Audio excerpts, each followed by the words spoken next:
hello. Welcome to another episode of the Always Be Testing podcast. I'm your host, DeGrange, and I'm really excited to talk to Logan Dunn today. Logan, how's it going, man? It's doing good. I'm glad to be here with you, Ty. Happy to talk to you. We've had such great conversations. Logan is leading all things marketing at Wyze, one of the most innovative companies in the smart camera game, and he can tell you all about it. So we've got a lot of learnings to share and a lot of good things to discuss. Awesome. Excited to be here. Absolutely. Maybe kicking it off, Logan. What's something that the audience may not know about you? I mean, we've talked about this in the past, but I have 6 children. It makes, being an executive in our company and just managing life and marketing for a company that's growing fast, challenge. There's that. And then, I don't know, I grew up in the mountains in the up over by Yellowstone, kind of. So I grew up, doing all the fun things, skiing, snowboarding, hiking, adventuring. And now I live in rural Texas. Very different. It kind of feels similar to myself. I did not grow up in Yellowstone, but grew up on a ranch with a lot of fun things to do and activities. And I'm also in Central Texas. So there you go.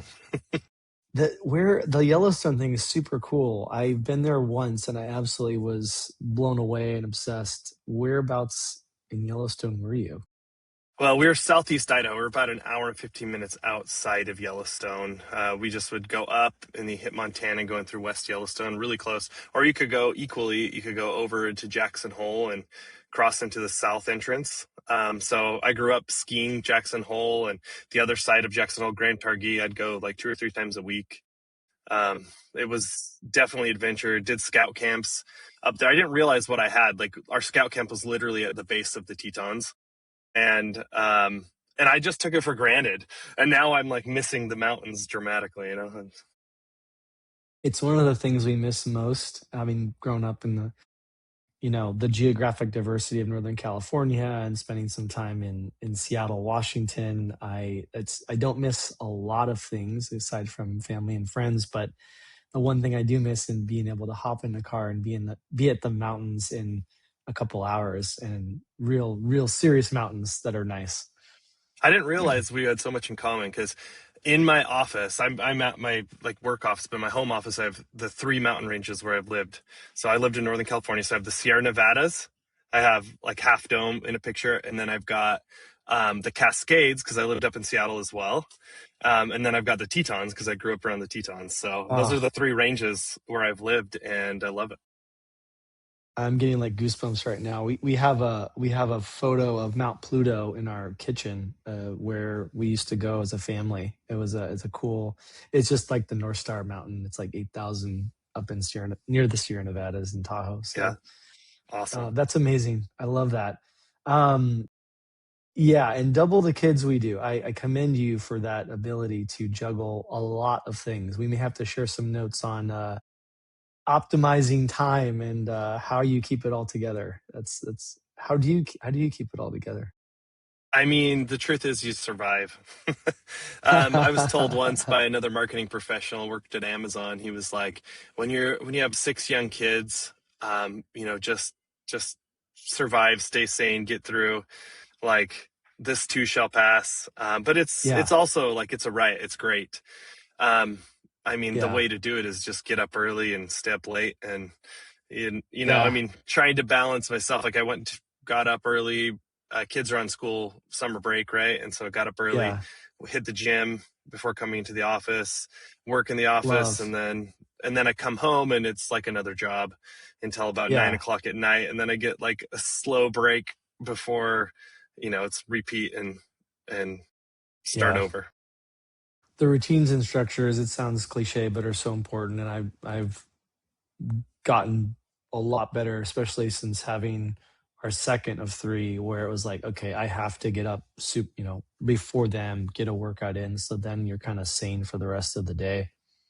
Yeah, exactly. Like, I used to think, waking up at like 6:30 was early, and now it doesn't even feel like it. That feels like sleeping into me too. Yeah. That was not the case for me before either. Um, so Wyze, running marketing, running the D2C side of it, it's such a fascinating business. You've taken it so far. I think it'd be interesting for the audience to understand, at a high level where you've taken it. Kudos to you. And then sort of what does that next directional growth look like for you leading out marketing for Wyze? I'm super curious about that and would love for people to learn a little bit about all the levers you pull, which are quite extensive. Yeah, so I've been at Wyze for coming on 7 years, and so Wyze is only almost 8 years old. So I joined Wyze when it was It's about 18 months amazing. old. So I've seen a lot of changes in how we do marketing. In fact, I joined Wyze as a director of product marketing, and I led all of our product marketing for non-camera products. And I went from there into uh, leading our subscription growth. So I did subscription growth for a year, helped us get, like, we started our SaaS subscription for our cameras. And I Hmm. did that for, about a year to get us to our first 1 million in monthly recurring revenue, which was a big milestone for us. And I was there working alongside with our head of subscriptions, who's still here at Wyze and is doing a great job. And then I went from there to lead e-commerce, and I come from kind of a background in e-commerce. So, um, we still have a CMO, Dave Crosby. He's one of the co-founders. So he leads like the branding marketing efforts. And then I am over our direct to consumer efforts. And so I've been in this direct to consumer position now for about 4.5 years. It'll be 5 in the fall. I've been through 5 Q4s, which is like, that's like game time for Wyze. So it's 5 lifetimes. aggressive. Yeah, that's right. Yeah. But as far as it goes, like taking Wyze next for the marketing perspective, Wyze is, we've got a new president and COO. She's been at the company now for about a year. She's ex Amazon, and we're really focusing a little bit back to our roots. I find that it's easy, especially in a startup environment, which I feel like we still operate in. It's easy to kind of divert and get into a just hustle mode and trying to do Hmm. whatever you can do to grab share.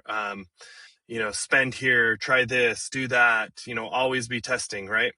And but then there's a time where you've got to pull back a little, and you've got to recenter and refocus, because you've tried a lot of things, you spread a lot of ways, and now you're kind of like, okay, so what's really working? What's our foundation? What's our core?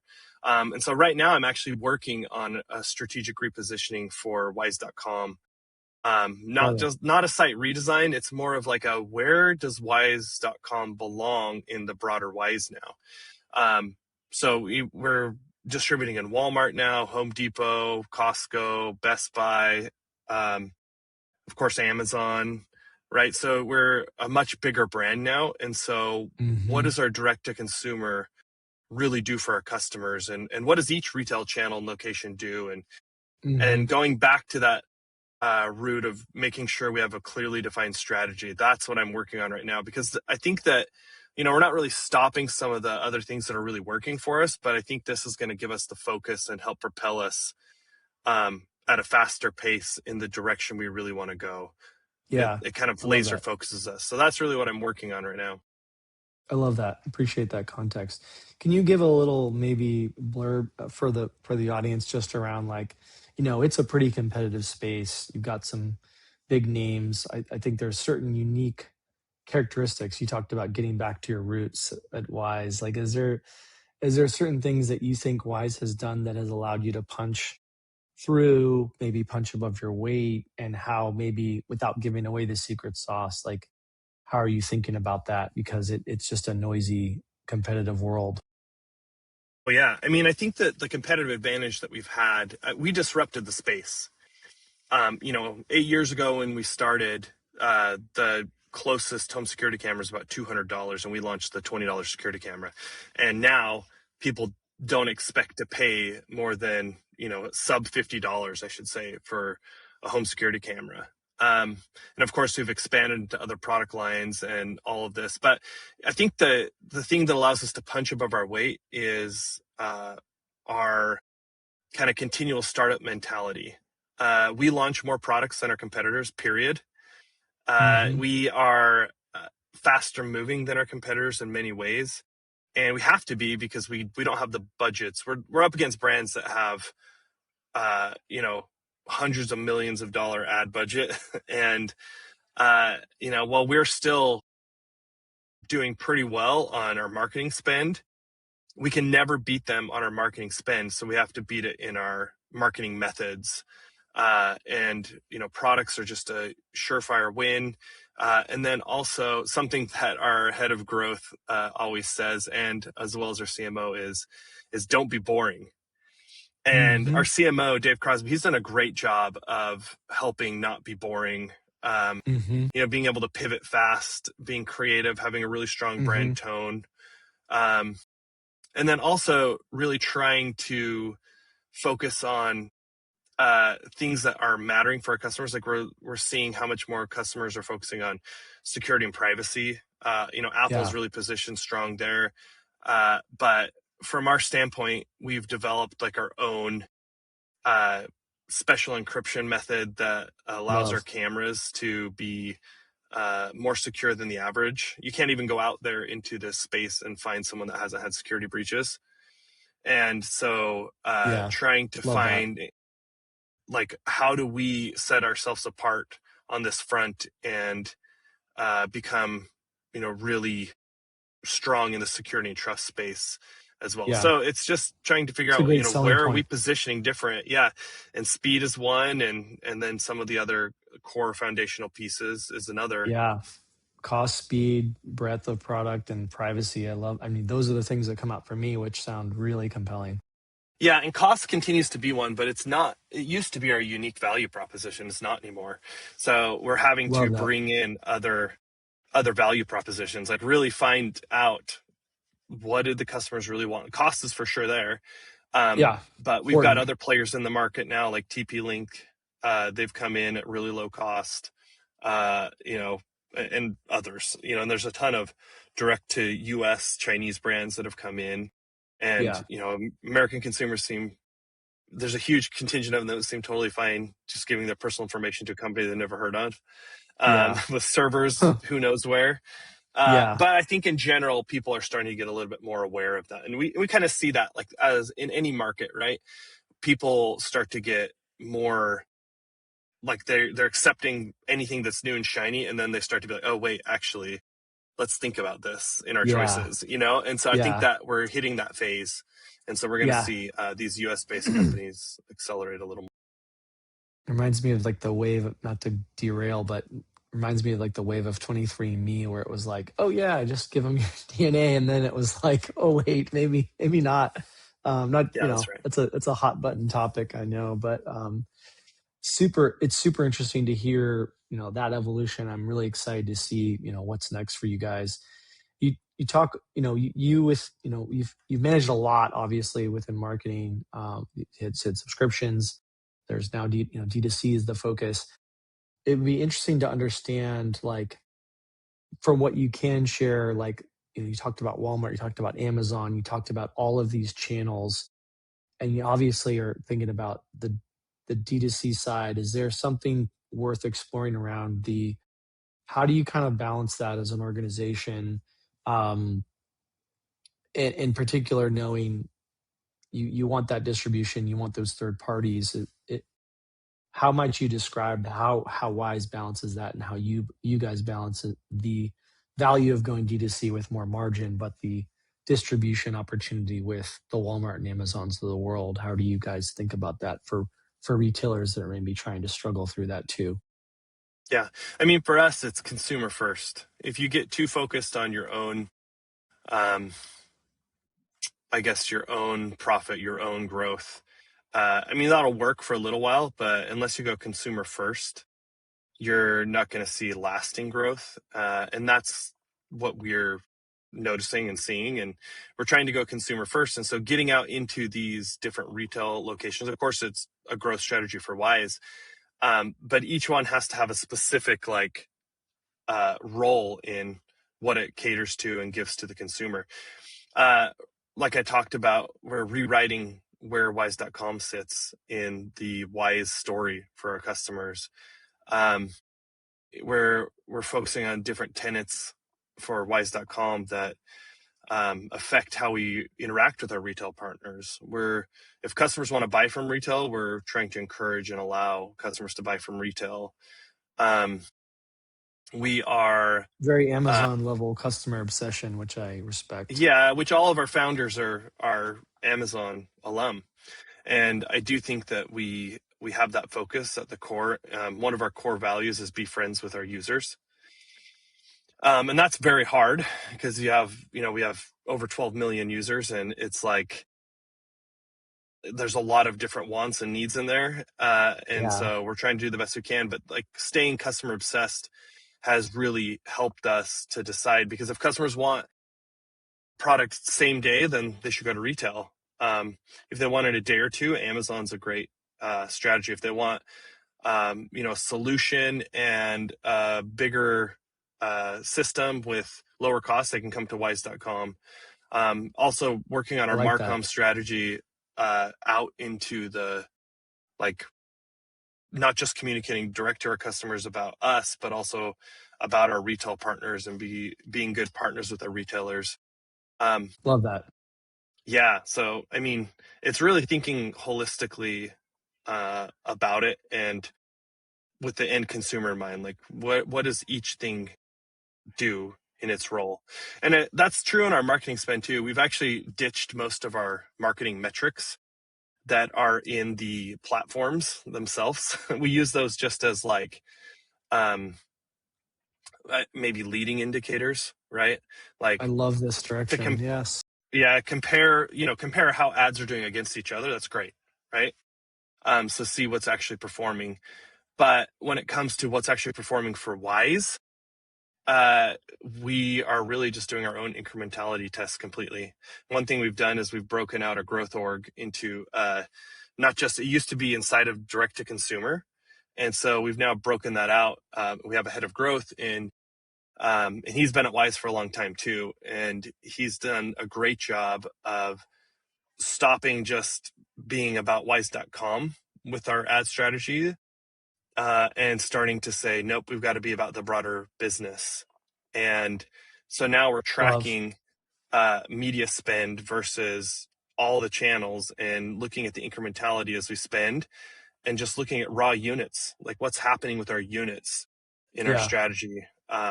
And Yeah.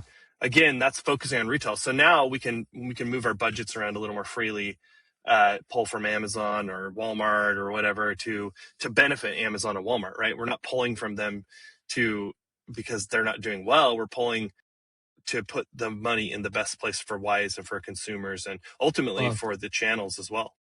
Love that. It seems like if I'm hearing you correctly, obviously the incrementality is a huge question that you're attacking and measuring without reliance on platform, which is music to my ears. But um, are you headed down a path of marketing mix modeling, MMM? And I'm just curious about that. I think we're headed down a path. We're not, again, this is really hard because when you get into like the MMM modeling, you're relying on these other tools and what they do. And they, whether it's Northbeam or other tools, right? There's different Yeah. advantages and disadvantages, and it's based on their model and how they handle it and all of that stuff. So we are headed in that direction. And right now we're kind of trying to say, how can we do this as much ourselves Yeah. by looking at our mix and then looking at just raw unit numbers. Like, where are we driving? What campaigns, when we spend here, here, and here, are pushing up numbers there, there, and there for Yeah. these channels? And so we're kind of saying, here, where's our holistic marketing spend? And then what do our units look like for our campaigns? And when our campaigns happen, we try and look not just narrowly like on direct to consumer, which is the old way for us, but rather how does this campaign affect Amazon, Walmart, others as well? And that's actually Yeah. a huge learning we've had about like TikTok as well.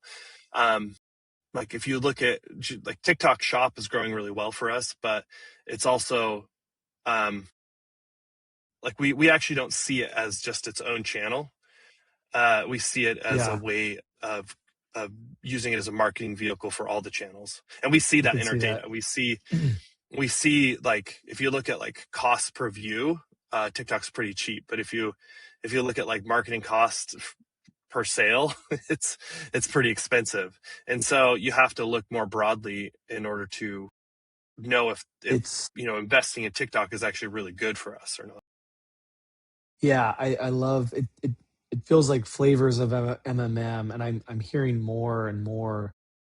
Not to knock any of the third party tools, but I'm hearing more and more of a lot of brands are owning and building some version of that internally, and it's you've got tech that's improving, you've got open source models Hmm. that have improved, you've got if you have subject matter experts around data analyses, data science, incrementality, that Yeah, obviously we is have a great we have a value. data science team, and that's Yeah, been I would. super helpful for us. Yeah.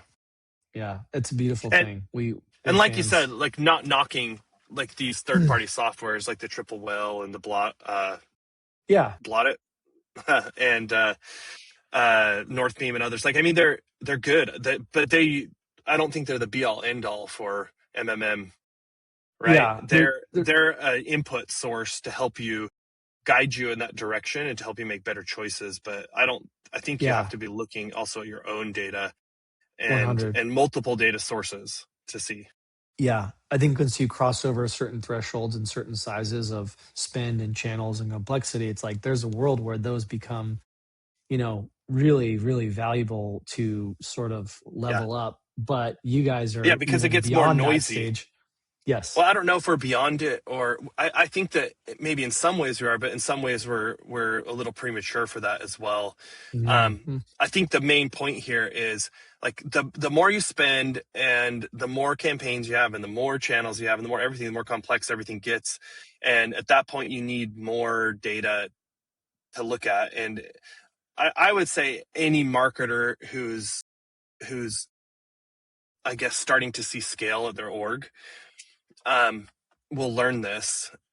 But you cannot just rely on a single source, and so you're really trying to just take a bunch of different sources and make sense of it, and you have to realize the limitations and strengths of each data source, and go. But ultimately, and this is what we've learned, is ultimately we have to say how much money is going out the door and how many units are coming in from where, and kind of mapping those to our campaigns. And again, that's just a source.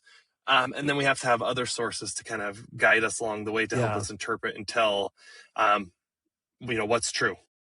Yeah, I love that. And not to go too deep or open up too much of like your internal workings, but is there worlds where you can look at non-spend factors like promotion or seasonality or conversion aspects or product aspects that are compelling, that might drive some of those revenue numbers in multi-channel? It's sort of Oh yeah, an 100%.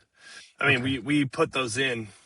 We have regular weekly business reviews, and those are all factors that will affect it. And different channels have different seasonalities. Home Depot is really big in the Father's Day space, and Labor Day, Memorial Day. It's just really strong times for it. Um, Walmart's really big in the back to school time, although maybe not as big for our category. Um, Amazon, of course, has invented Prime Day, and now everyone kind of follows. And so we definitely throw in those promotional strategies. And we see, of course, as we have promos going, we see our marketing spend have, much lower CAC, just because we're also piling on our promotional dollars now to it. And so, customers are getting a better deal, and so they're easier to reach. And we have to consider all of that, or you end up just burning a hole in your pocket from doubling Yeah. down on your marketing costs, promo and spend, Yeah, 100. Yeah, I love that. It's definitely principles of proper MMM, even though you're not maybe full on. There's a lot going into that, from a data science and measurement perspective. Um, One of the things you've talked a lot about, and we've had the pleasure to collaborate on, is just creative optimization. Right? You've thought deeply. You've seen a lot in this game. You talked a little bit about how that's one of the benefits of the platform for folks maybe less up to speed, or maybe have some testing or creative optimization background. How do you think about setting that up well and properly? Yeah, I mean, there's two sides to creative optimization. One is you have to have a good like idea generation and pipeline like your overall campaigns, and like you have to have someone that's got a really good creative mind. Like that really Mm-hmm. is helpful. Like if you can get Mm-hmm. like Dave Crosby himself has like 4.3 million YouTube subscribers and on his own Not channel, bad. and Not yeah, bad. you know, We're I number three mean, in marketing, but we're not quite there yet. you know, but he's like he's got a sense of like what's going to hit and what's not, and there's a real power to that because it gives you like a directional, what should we create, when should we react, um what are good ideas, what are not, but that's only directional. Like no one can predict what's going to be viral and what's not. Like, and you know, anyone who thinks that they can is just means that they've struck gold a couple times and been lucky. You know, it's just directional. So then what you have to do is you have to just test. And especially with AI, that's been huge for us, is just cranking out the ads. So we throw absurd numbers now of ads into the platforms. Like for a single campaign, for a single product, for a couple week, you know, 2 to 3 week campaign, we'll put 100 ads now in, 100 pieces of creative, because we can just create them so fast. And um and we do it all ourselves just with AI tools. We're not using like a we're not even using like a third party ad AI tool per se. We're actually just using um just our own, just the big models, the big um AI models, and just creating a ton of ads. And we see only a handful of them stick. And we base them off of some of our, again, creative direction from the start. And then they're different per platform too. But in the end, like I said, a handful stick. We'll only see out of those 100, maybe 2 or 3 will actually carry the campaign. But unless we've got that, it won't. Like you'll always settle on 2 to 3 because the, you know, Meta and Google, they like are going to optimize your ads. But you've got to give them a big enough bench. I think of it like my kids play high school sports. Um, and you've got your different sizes of high schools, right? You've got your 1A up to your 6A, and the reason you don't just have a 1A competing with a 6A is because a 6A school has, like, the high school might have 1,500 kids to Yeah. pull the same, you know, 22 player football team or whatever it is, you know. Yeah. Um, Good and analogy. and they can just, you know, they just, you have so many things that they just rise to the surface, these best players, and so their overall becomes just so much stronger. And it's the same in our ad creative. It's like if you only give them a 1A input for ad creative, you're still gonna have your top three, just like you would Yeah. in sports. Yep. But if you give them a 6A level of creatives, you're still gonna have your top three, but they're going to be a better top three overall, and they're going to perform better. And so again, so it's that direction, and then it's that testing, and you have to like have those two kind of combined together. And that's what we've Yeah. moved into, this marketing and growth org, because now it's serving the entire company rather than just serving just D2C. I love that. It's a very Texas analogy with our high school Yeah. sports and football I have being never king had here, to sports. say the Yeah, least. that's right. Sports is just such a Texas thing. You know, we had the mountains, like we talked about at the beginning. That's what I grew up with, and that's what people wanted. But here in Texas, sports is what they do. Yeah, yeah, for sure. It's beaten into everyone. Can't even get a ticket to the local high school here, but that's another story for another time. That's fascinating. When you port those 100 in, you kind of touched on it and kind of answered, I think, the exact summary. But if you don't mind, what kind of, again, what kind of evolved in the thinking? So like you ported the 100 in, like your volume went up, you got the direction, which I love. You got the 6A mentality you talked about. Did like is there can you speak to maybe how much it got better?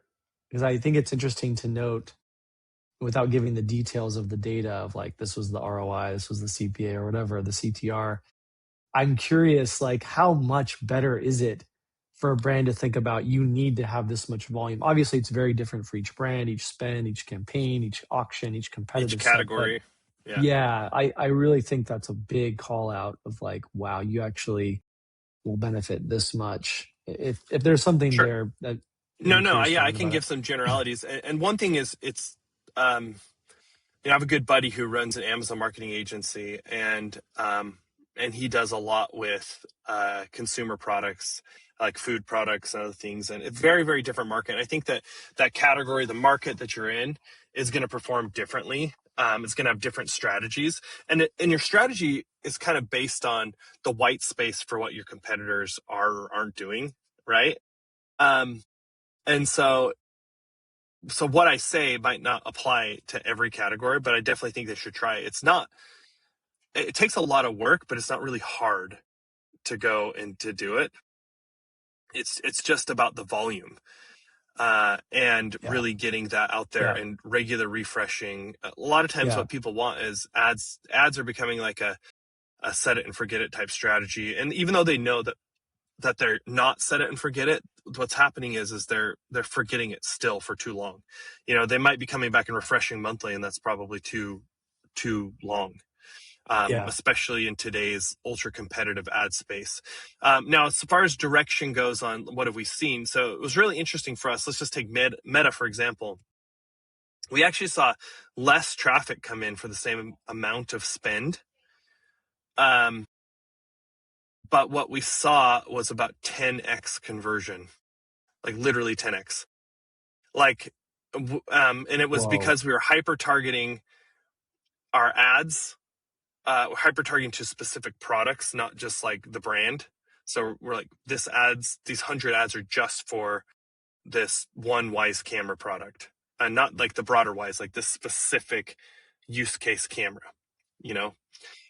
And then Feeding your algorithm more options, more students in the yeah, that's right. But 6A also analogy. we're feeding them, like, again, if you go back to that 6A analogy, like we're feeding it like for a single thing. So like if you take 100 ads, but it's for your bigger brand, like that's not enough. But if you take 100 ads for one specific product, that's now your mix that you're looking at. And so That's crazy. The 10x is absolute crazy. What type of ad volume were you feeding it prior to that, if you don't mind me asking? not very much. Yeah, yeah, Like, yeah.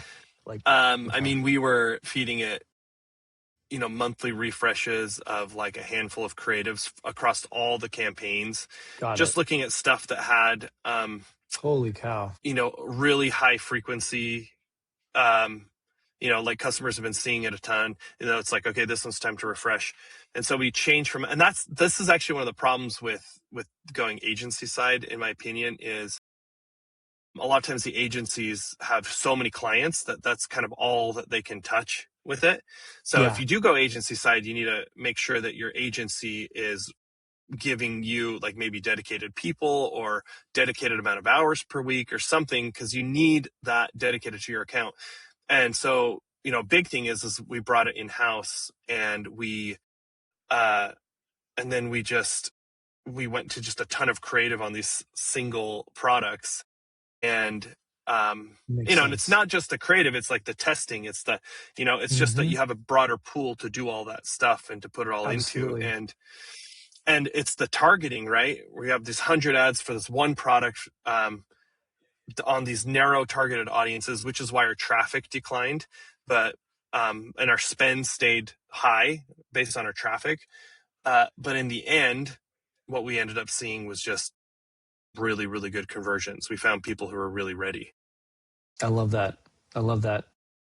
Yeah, it's so fascinating. This it kind of goes in waves, and I think, this is where we like the third party partner angle, because it's a lot of work and a lot of cat herding, so we can find that we can take it off the plate.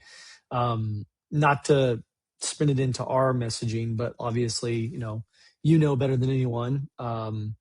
The brand to consumer messaging has to be part of the mix. It's Meta, Google, Amazon, etc. How much? Obviously, our thesis, and we've talked a little bit about this around, the trust isn't what it used to be. People are not trusting brands as much in today's business environment over the last, 50 years of changing sentiment and changing culture and everything. And there's this explosion of kind of the third parties of saying like, hey, this is why Wyze is great. And like, having the realness factor and the authenticity, which is often overused. I guess I'm curious, where are you seeing wins there? Where are you seeing that working or not working? And um, is there a future there for Wyze around like, yes, we have to have a world class Wyze to consumer messaging. Yes, we've leaned into some wins there and value props, but I'm curious where those third parties play into Wyze's strategy from a marketing and acquisition perspective.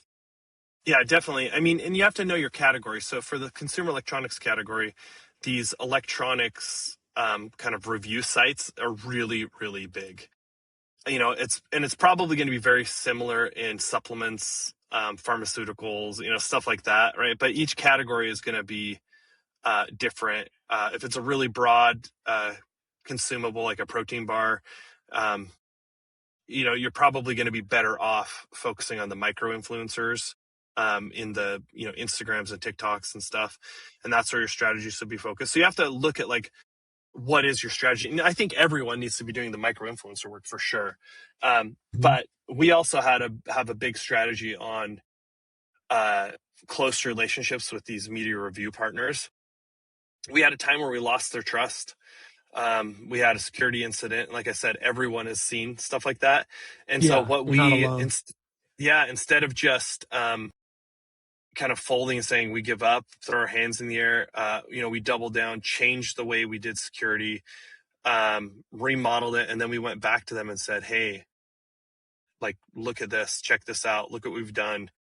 We put in all this money, energy, and investment into creating a solid, secure product. And we found that their interests are to, uh, I mean, they make their money by protecting the consumer. They make their money by giving good recommendations. Um, and so for them, it's uh, like we had to show them that we were worthy of the consumer trust, and then we've done a lot of uh, PR campaigns and things around this to really work with this side of the um, I guess like the external audiences that are Yeah, vetting our product. So that was really important to us. But that again is kind of a category specific thing. And then we spend quite a bit of money, mostly on TikTok more than Instagram for us, on sample programs, influencers. We built an entire Discord that's just for creators, and we manage a Discord for creators that love that. allows us to create relationships to do incentives for these creators. And this is managed by, we have a separate social commerce team, and that social commerce team, like that's what they do. So I love huge. that. Like Yeah, you in today's world, you have to have these voices, and I think anyone who's seeing success right now knows this and is kind of doing that. But if you're not, then you're probably behind. But there's no amen. better time to start today than today, right?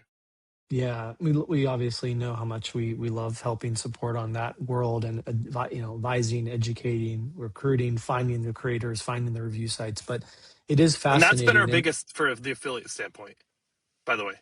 Like there's different kinds of affiliates, right? And that's been our focus for the affiliates, these bigger creators and then these micro influencer creators. Some people, it might not be that approach. It might be some of these, you might have a lot of margin. You might be able to go into like the Rakutans and others. The quality of clicks that you're going to get there is totally different. And that's a different play, and it might be great for your category. But for us, this is the play that we saw from the yeah. affiliate side.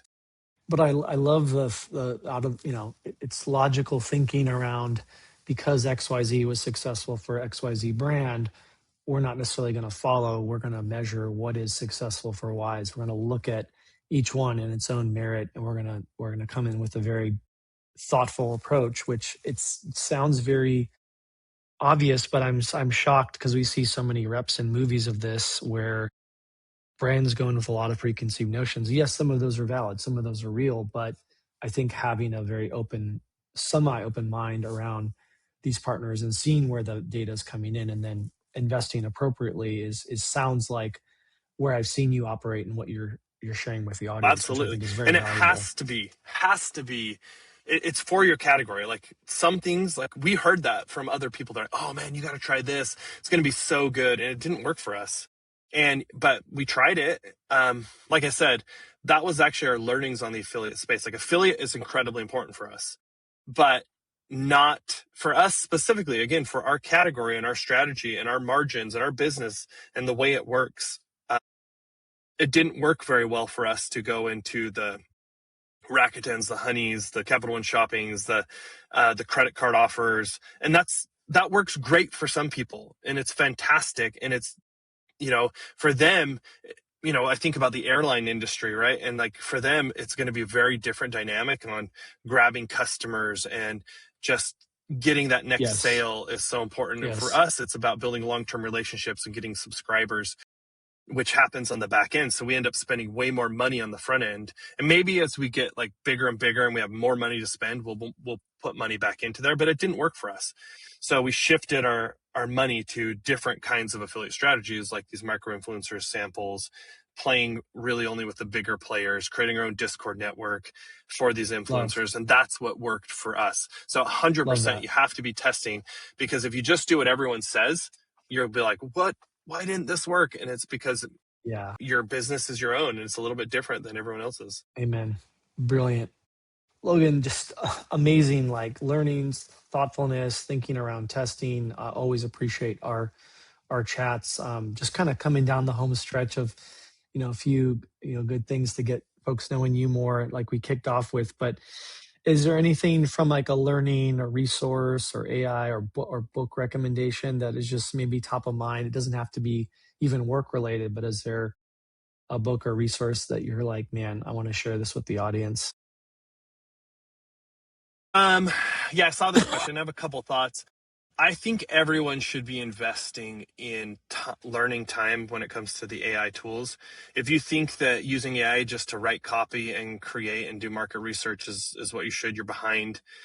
You really need to get into, and there's free things on YouTube, but there's also, like, Coursera has some really easy, cheap courses to about learning the fundamentals of AI. And more than fundamentals, like, you got to really get into like using AI for BI, using AI for research, and you've got to really dig into the different topics. You got to learn how to create agents that work with agents, and creating tools, and thinking of AI as like replacing things that humans actually do, rather than just being like a nice little assistant on the side. Um, so I think that that's an incredibly important thing. And as far as books go, one of the books that just has stuck out to me, I read it since I've been here at Wyze. I read it a few years ago, but it's an older book. It was published in 2013, but it's called "Trust Me, I'm Lying: Confessions of a Media Manipulator." And that book just opened my eyes to kind of the importance of following where the money goes and understanding that when it comes to how the media works and how to get earned media. Uh, and it's a fun read, super fun read. The author he is very cheeky and I irreverent. love it. I will Yeah, so be it's a adding good that one to to my read. list today. And it's a That short read sounds too, by the way. too good. It's only like a couple hundred pages. I love that. Brilliant. Brilliant. Dream trip or vacay. And we talked a little bit about mountains or anything that you suggest or recall that was Yeah, awesome. I will say my wife and I recently went to Menorca, Spain, one of the Balearic Islands off the coast. That was a dream trip. We already did it. And our next dream trip is the Philippines. I've heard the Philippines Awesome. is just amazing. It's safe to go there right now. Love that. We've had friends that have gone there, and so that's Good for where we're you. headed. That's fantastic.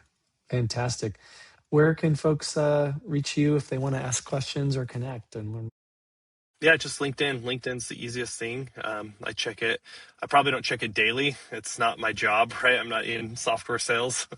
But I'll check it pretty regularly and get back to people. Amazing. Logan, awesome to see you and can't wait for more, man. Have an amazing rest of your week. Thank you for joining. Yeah, thanks.